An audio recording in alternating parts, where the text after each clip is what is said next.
Magic, maps, and marauding. Welcome to the strange, interesting, and ever-changing world of D&D. D&D is a great way to make friends. Well, more likely weird friends. Or just weird nerd friends. We'll take you through the stunning world building, crazy combat, and everything in between. Let's all roll for initiative and see where our D20s land. This is like Dungeons and Dragons.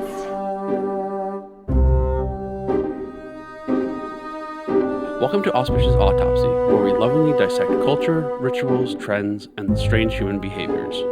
Today, we're talking about D&D. And Drew, I think this is more your forte. You're Mr. D&D expert. So what exactly is D&D? Well, D&D was first published way back in 1974 by Gary Gygax and Dave Amson.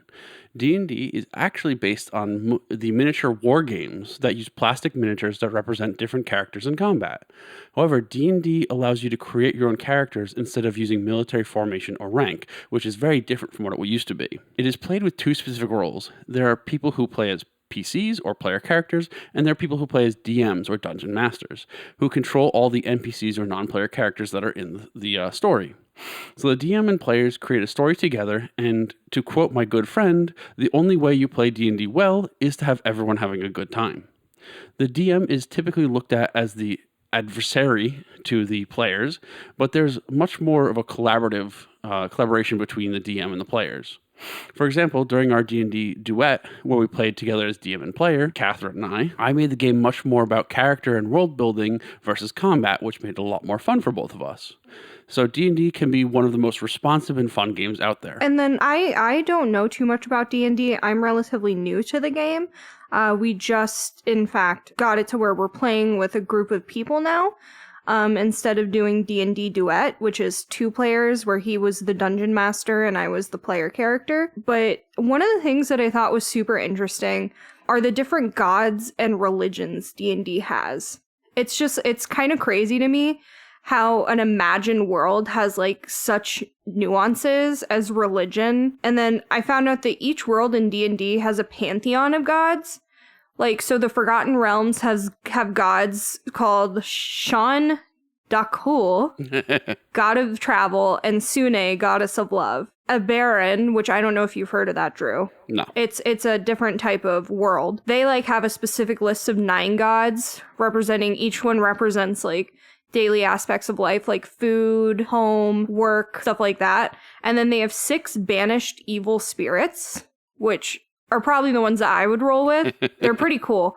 And there are religions, even racially based, like dwarves and elves and orcs all have separate religions that they follow. And I thought that was really cool too. Yeah, I mean, that's all world building, and world building is super cool. And people put a lot of time into making sure that the world like feels lived in. And that's kind of the whole thing about world building, is just making the world feel so lived in. So like, in your opinion, speaking of world building, what goes into world building? What all goes into it? So world building is about adding depth to an imagined world. I mean, that's like kind of what the whole point of it is.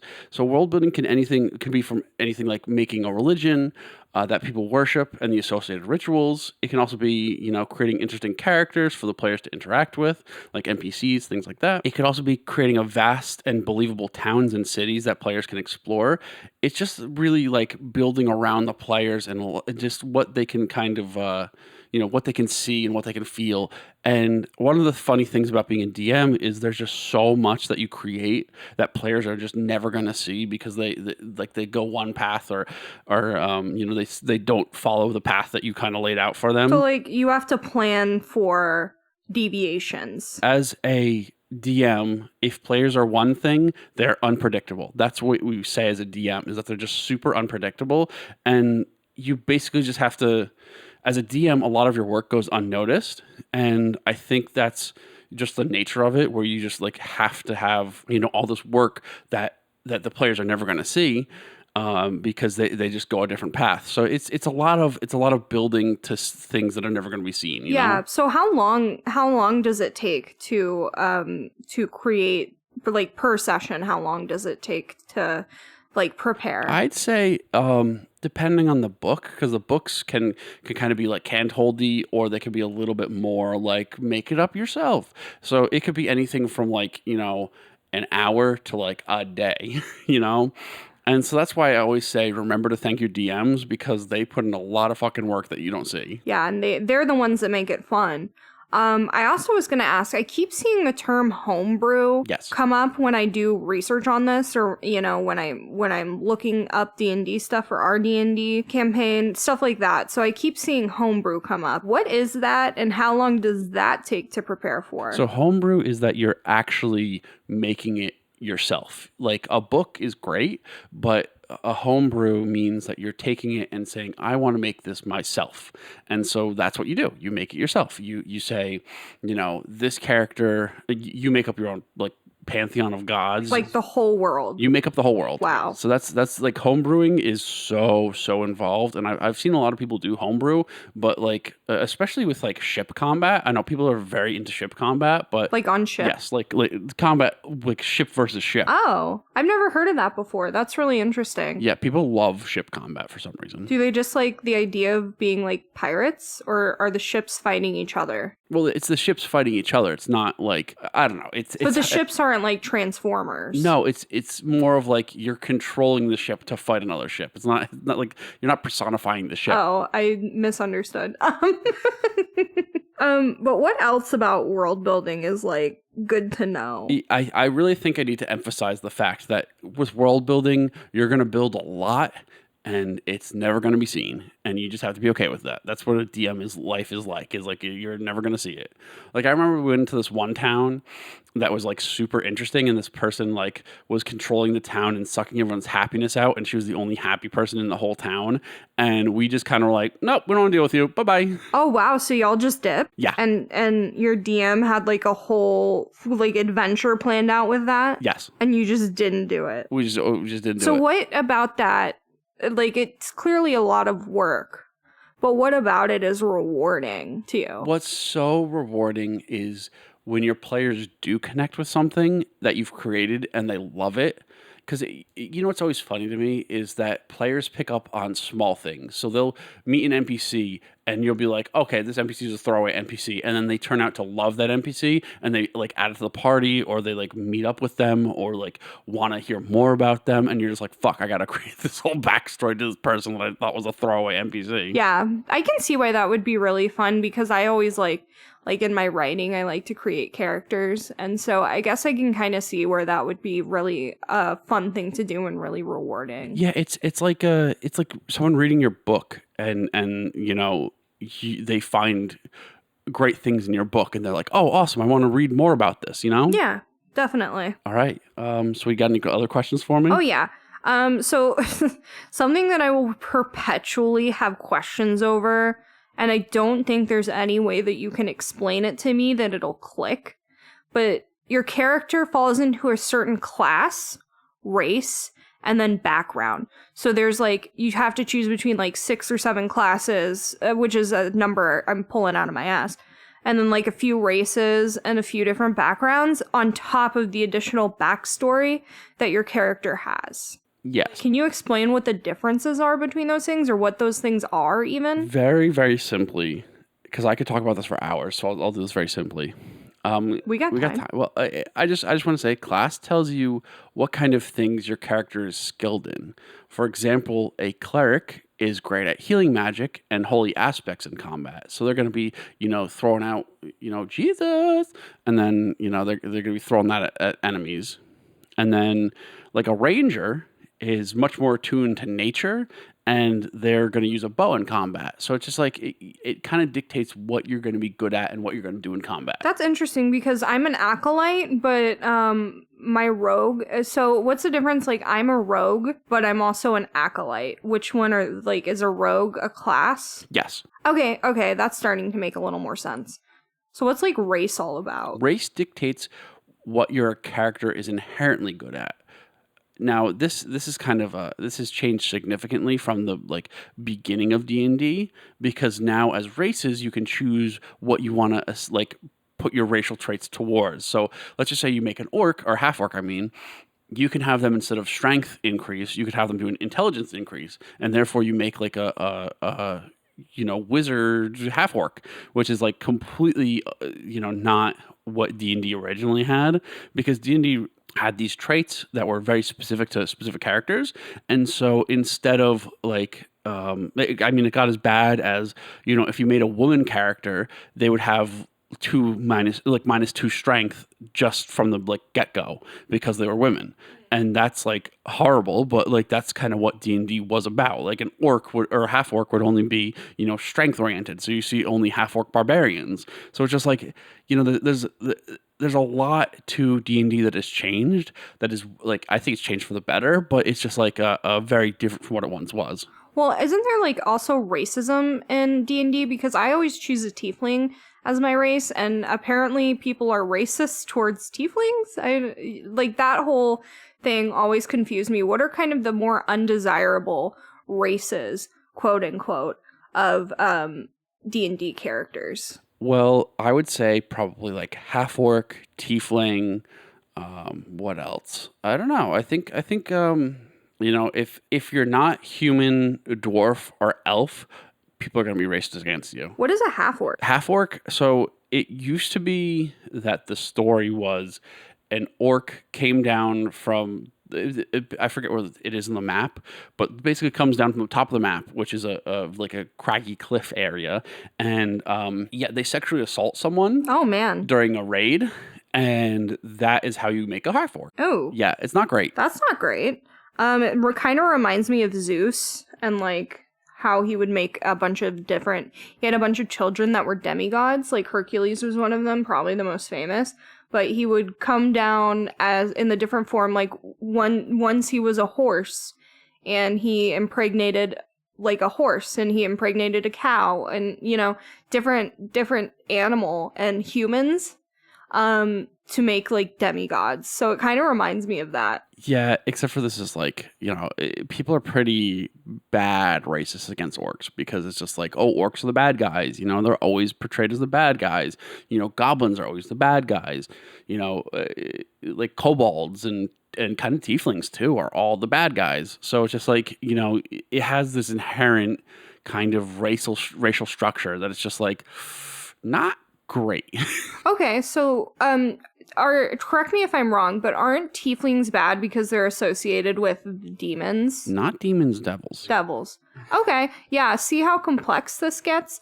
So they're associated with devils and thus undesirable. Yes, and the problem is that devils and demons, well, demons are chaotic evil, devils are lawful evil. Okay, and can you tell me more about, because you see all these memes where it's like chaotic neutral, chaotic evil, lawful good, that kind of structure to it. That originally comes from D&D, correct? Yes, I think it originally comes from D&D. It might come from another board game earlier or another but basically it's popularized by D&D, if not. So what the alignment chart that you're talking about? Yeah, alignment. Yeah, that's kind of like tells your character how they're going to act. So it's kind of like builds your character as like I'm going to be a neutral person, or I'm going to be a good person, or I'm going to be lawful. It kind of like doesn't pin you into anything, because you can swing one block either way. So if you're lawful good, which is I think top left typically, you can swing to lawful neutral, and you can swing to neutral good. So you can kind of have a little bit of like wiggle room into what you can play your character as, but it's not like, you can't swing all the way down to chaotic evil, Yeah, and so for example, chaotic evil is both chaos and you kind of swing evil. So it's kind of is what it sounds like, right? Yeah, 100%. Okay, so those alignments are what they sound like, essentially. And then what is a background? Like, because there's a difference between background and backstory, I've noticed. So background is a function of the game itself. Backstory is not so. Backstory is how your DM like interacts with your character and builds your character. But a background establishes your character in the world of D&D. So it's like how it's basically saying like my character came from like nobles, or my character came from the church, my character came from. So it kind of like establishes you in D&D as a person. So if I was playing an acolyte, that's my background, is Yes. I came from. Okay, that's starting to make a little more sense. And it's just like astonishing to me how much effort goes into creating a character for D&D. Like there are a lot of factors you have to consider. You have different abilities, you have different inventories, you have different, race, background, and classes. You have your backstory individually. So there's a lot of creativity and effort, frankly, that goes into making a character. So I think it can't be understated. It can't be overstated, rather, how much work DMs have to do. Well, I mean, establishing a character, that's all character. It's all the person, but doesn't your DM have to take into account each individual character? I would say not so much. Okay. Because it's more of you're taking in the character and you're letting the person play. You're giving the person room to play as their character. So it's not like you have to like confine them to anything. You're just like, you play your character how you want to play your character. Okay. At the end of the day, these things are kind of for you. Yes. Okay. That's really interesting. So there's clearly a lot of effort and creativity that's involved in D&D, but what specifically about D&D do you think keeps people interested? I know you've been in the same D&D campaign for like several years. So the biggest thing that keeps people interested in D&D, and I think it, like, I hate to say this, but it has a little bit to do with AI, is that D&D is reactive. So the whole thing that makes AI so cool is that it's reactive to you and remembers you and builds off of what you say to it. While D&D does the exact same thing because you have a person on the other end. So it's technically like just a very reactive video game. Like video games have a very defined story. Like you do A, B, and C, you're gonna get D. There's no real in between there. There's no paths. I hate to say it, but games kind of feel like choose your own adventure books where it's written and you're gonna do the things. It's not you choosing all of these options. Like, yes, you are choosing the options, but you're choosing options confined by the book. So it is almost like a build your own adventure, or remember those books where you would have to choose your own adventure? Like, it's not exactly like that, but the idea is kind of the same. Well, it's like a choose your own adventure book that's writing itself based off of what you say to it. Yeah, so it's a interactive, ever-changing choose your own adventure book, essentially, is how you can maybe think of it.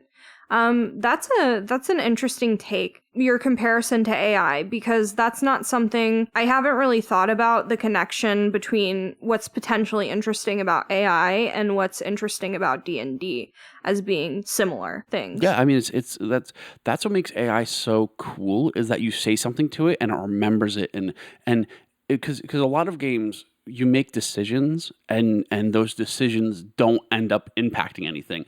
I remember in BioShock, like, yeah, you either chose to kill the little sisters or save them, and like you got a credit cutscene, and that was about it. And that's like the only differences between being the evil bastard and the goody good, Jeremy, whatever. Goody good Gooderson. Yeah, it's just it's a problem in video gaming that I don't know how we're gonna solve, or if we're going to solve it, but it's just like, it's so linear.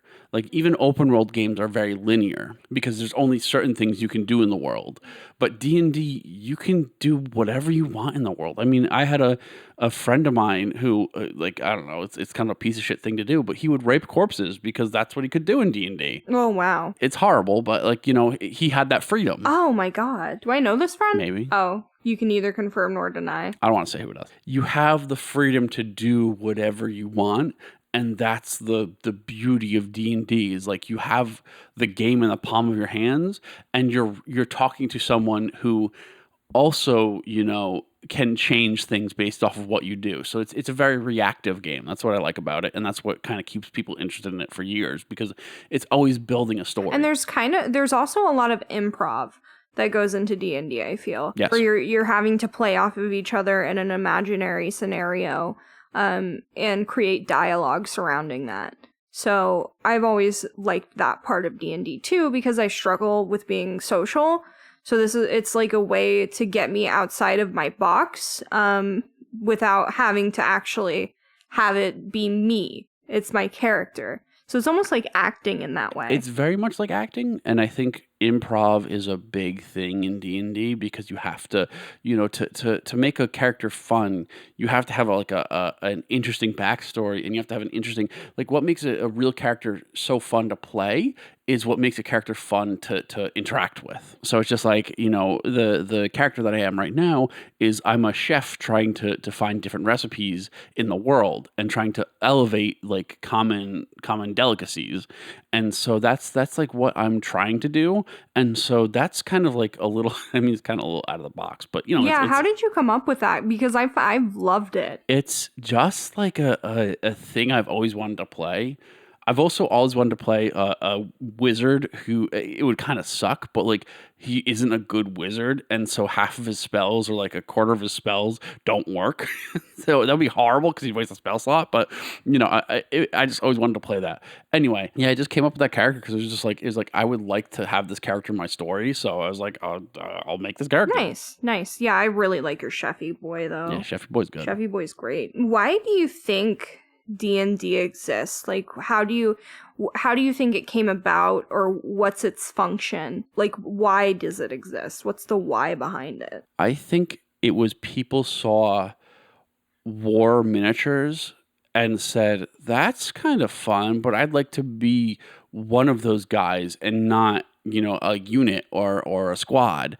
I want to be one of those guys interacting with it. Because there's a lot of games do this where they say you get to be the general, but you also get to zoom in and be a soldier. And that's what's so interesting about it, is you get to call the shots, but you're also zooming in and being that one character. So I think that's kind of what D&D plays at, is like this whole zoom in and be the character, So you think that they took a miniature, which for those of you that don't know, there's a game called Warhammer where it's very expensive, where you get miniatures for each character that you have. So it's literally like a little miniature mold of a character. And you have to paint them. And do you just want to explain like Warhammer versus Dungeons and Dragons really quick? Because I think that's also an interesting light to shine on it. So Warhammer is very much that war game that people kind of began with. And it's the war miniature game that kind of spawned D&D, where you say, instead of being that squad or something like that, you're being that one character, and that one character is more powerful than just a regular squad it would be. And so it's just like it's a matter of zooming in and seeing that character and being that character. That's kind of what D&D does. Is it just makes you feel more. No, sorry. feel like a character. You're a D&D player. You feel more. You see more. You are more. Exactly. I was gonna ask. Okay, so again, I think for those of you that don't know, in Warhammer you play in squads, right? And it's like each squad is made up of like X amount of characters. I've never played Warhammer, so I don't really know. That's kind of how it was explained to me. Yeah, I mean that's like the kind of long and short of it, but Warhammer is much more like a military. It's more of what we call a real-time strategy game, RTS. It's much more of a real-time strategy than D&D. D&D is very it's very turn-based, while real-time strategies are more like you're moving characters as they go. I think I don't know. I've never played Warhammer, so it's kind of hard to say. What is a strategy game versus a game like D&D where it's just a lot of improv and more story-based? Like, what's the difference between the two? Well, D&D, it really depends on your DM. if the Dungeon game Master. Yes. Yeah. It really depends on the DM if your game is more story based or more combat based. It really depends on that on what your DM wants to do and what the other people in your party want to do. Because if you're very combat based, you may lose a little world building. You may lose a little character building. But if you're very character building, you may lose a little bit of combat. So it's just it really depends on what you want to do and what your friends want to do and what your DM wants to do. Okay, so it's basically an agreement between all the players. Yeah, it's kind of like a social contract a little bit. Okay. And then I just wanted to offer my perspective as a new player. What's super great, I think, about D&D is that the barrier to entry is pretty low. So you just need like 4 to 6 people, a story, a book, and like some paper and dice, and then you're good. Like you can do anything from there. So I think that the barrier to entry is super low, and if you're playing at a first or second level character, it's accessible to everyone. Like you can figure out how to play the game pretty easily because a lot of the stories have like a demo run where they teach you how to play your character within that world. Yeah. I mean, it really depends on kind of what, because we're playing Minds of Phandelver, Lost Minds of Phandelver, and that has a lot of like tutorial bits to it because it's one of the it's the starter pack. Typically the starter pack comes with Lost Minds of Phandelver, and that's because it has a tutorial on how to do combat, a tutorial on how to talk to people, a tutorial on like, everything. So it's just like there's a lot of tutorials in that game.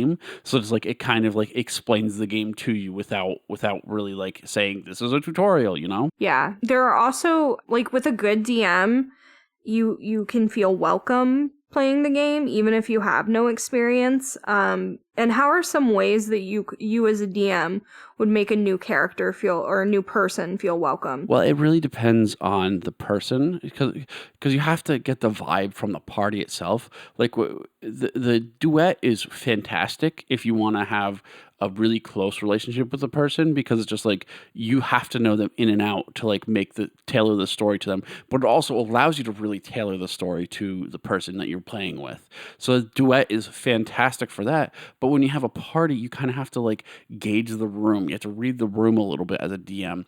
And I think the biggest thing as a DM is noticing when people are uncomfortable. That's the biggest thing as a DM. You have to notice when people are not engaging or not comfortable with what they're doing. You have to look at that and be like, oh, this person's uncomfortable. I have to figure out how to like make them feel comfortable. That's kind of the whole point of a DM is to just make everyone feel comfortable. Not so much like combat, like make it easy or anything like that. You just have to make it sure that they understand their character and make sure that they understand what they're doing and make sure they understand they have an ability to world build a little bit. So I think it's just like a matter of not excluding anyone at your table. That's the whole point of a DM is just to not exclude anyone unless they're just being a complete dick. Then you can exclude them because fuck those people. But sorry. So what are some of the ways that people are dicks when they play D&D? Like what is acting up? So acting up can mean a lot of things. We had one person in a D&D group who would make decisions by flipping a coin, and his decisions were based off of like crazy things. So he'd be like, I'm going to either murder this NPC or be really nice to them. And he'd flip a coin and he'd choose what he did based on that coin flip.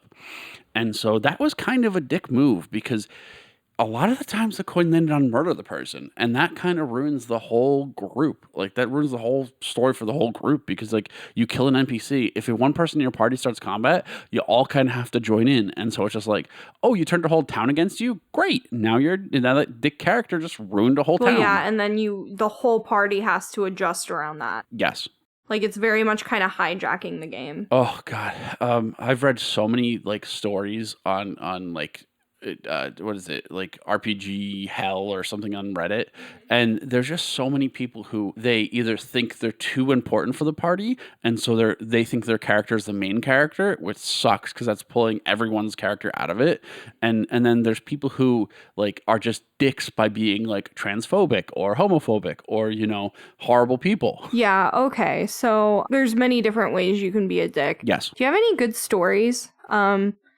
I don't have a whole lot of stories except for Drew and I did a D&D duet, and it was absolutely fabulous. Like, we had so much fun playing that.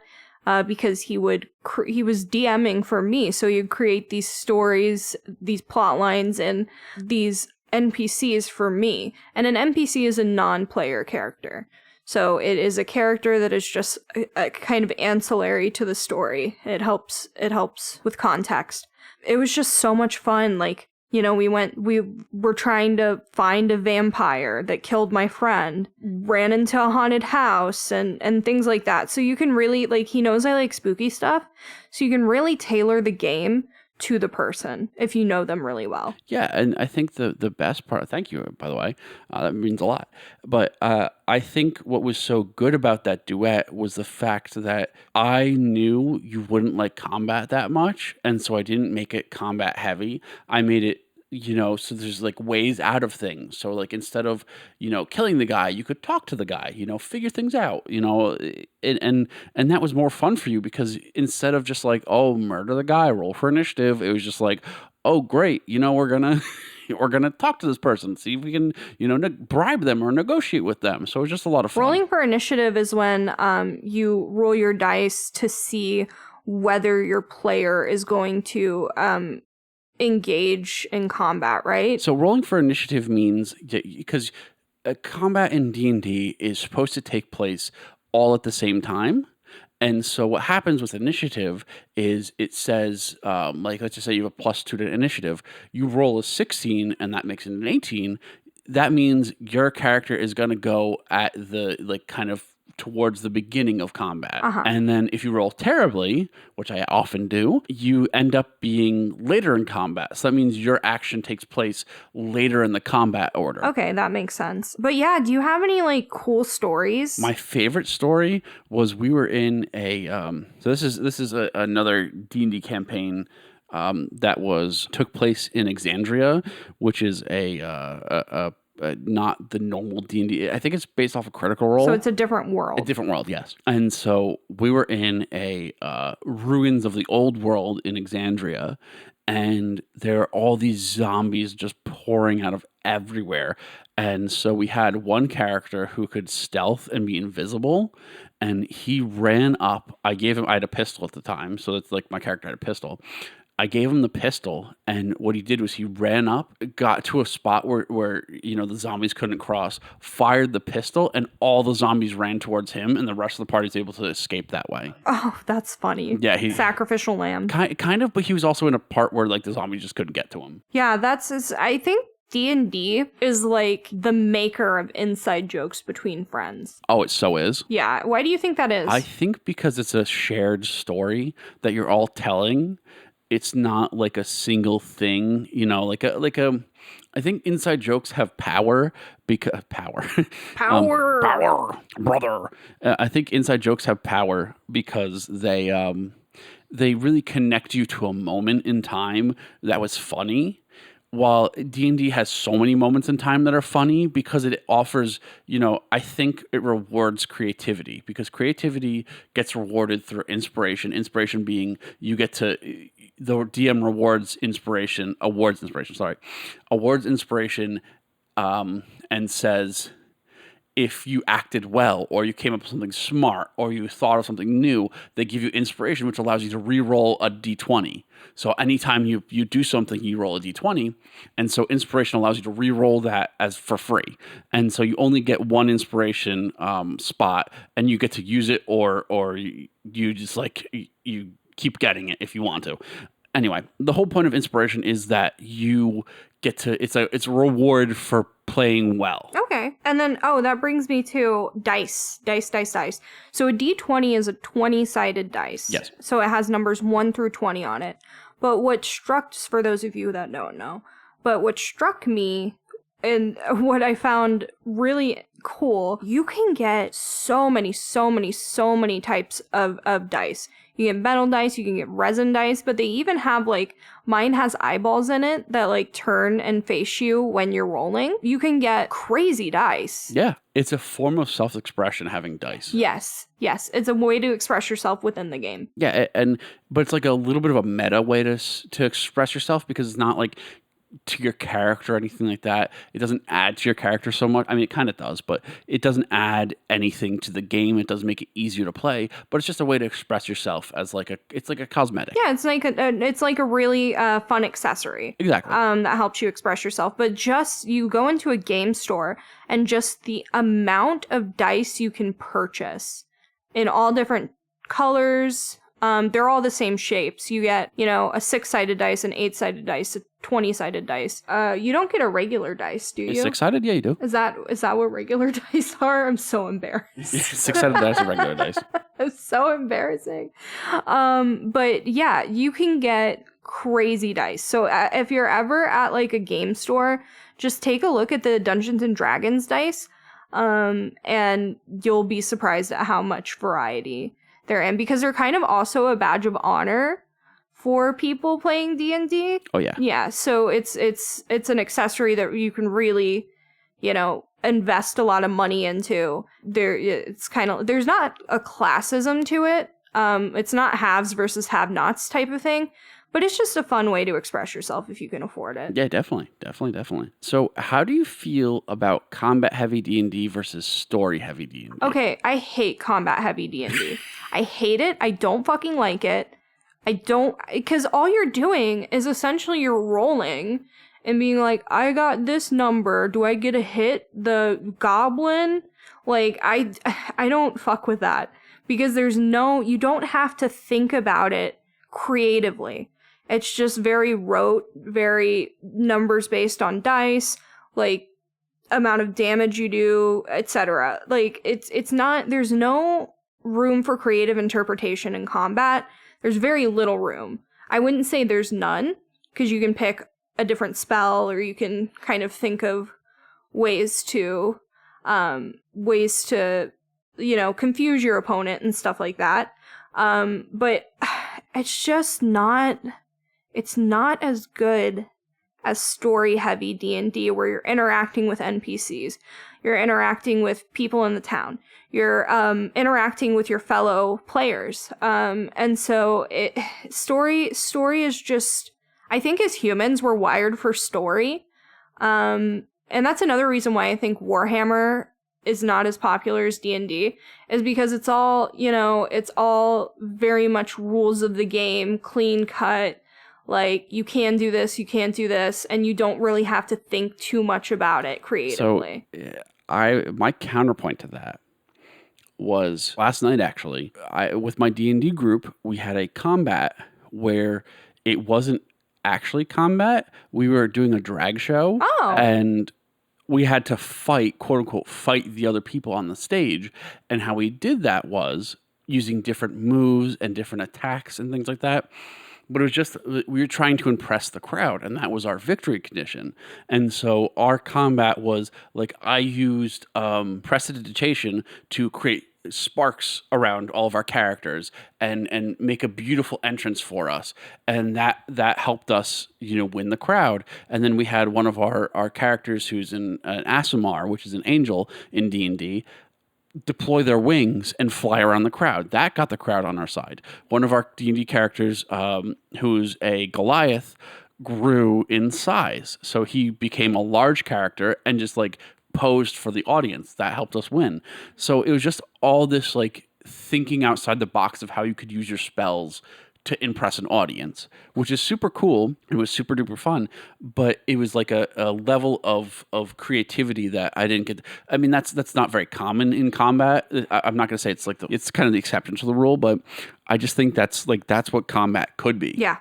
Okay, and that heavily, I think, depends on your dungeon master and how they are writing the story, or writing the combat, because combat, in my experience, is just it's turn-based, little room for interpretation. What do you think? If you think about combat in a different way, if you think about combat as a means to, you want to end the fight, but that doesn't necessarily mean you just shoot the guys with your bow. That could also mean you use the background, or you use things outside of combat to drop rocks on them, or do something similar to that. That's all creativity within combat. Yeah, but I think the problem with that is that if you play a certain character type, or you're very new to D&D, and you don't know the rules yet, combat can feel very intimidating and not fun. Like you almost feel like you're lost in the sauce during combat when you're very new. Oh yeah, I completely agree. That's kind of like a DM's major thing they have to do is make sure everyone is comfortable at the table and understands combat and understands what they're doing. So it's not that's a whole comfort thing where you have to be comfortable to like think outside the box. So I completely agree with you. If you're not comfortable in combat, then you're gonna really struggle to be like, oh, let me think outside the box, because like you don't have that with you because you're just not comfortable with combat. And D&D is very popular. It's very popular these days. But if we had to attribute a cause of death to D&D, what would it be? So this is going to sound horrible and like right-wing, but I think the death to traditional D&D was inclusiveness. I don't think it's a bad thing at all. I think it's great. I think it's wonderful. But I think the death to what D&D was just trying to make D&D inclusive. It's not a bad thing, as I said, but D&D in the traditional sense was not accessible. It was very much a little boys club kind of a thing. And then they made it so much more accessible by having, races that you could have that were traditionally like evil, and you could play those. And then they had it where, women wouldn't lose 2 strength by being women, things like that. That's messed up. What they have now is like you could have a half-orc wizard, which is like unheard of in previous because it would be so unoptimized. And then you could have like a high elf barbarian, and that's completely like up to the player now because it allows the player to choose what they want to be. And that's super great because it doesn't, like, you can still min-max, which is like the whole process of optimizing your character to just like be perfect.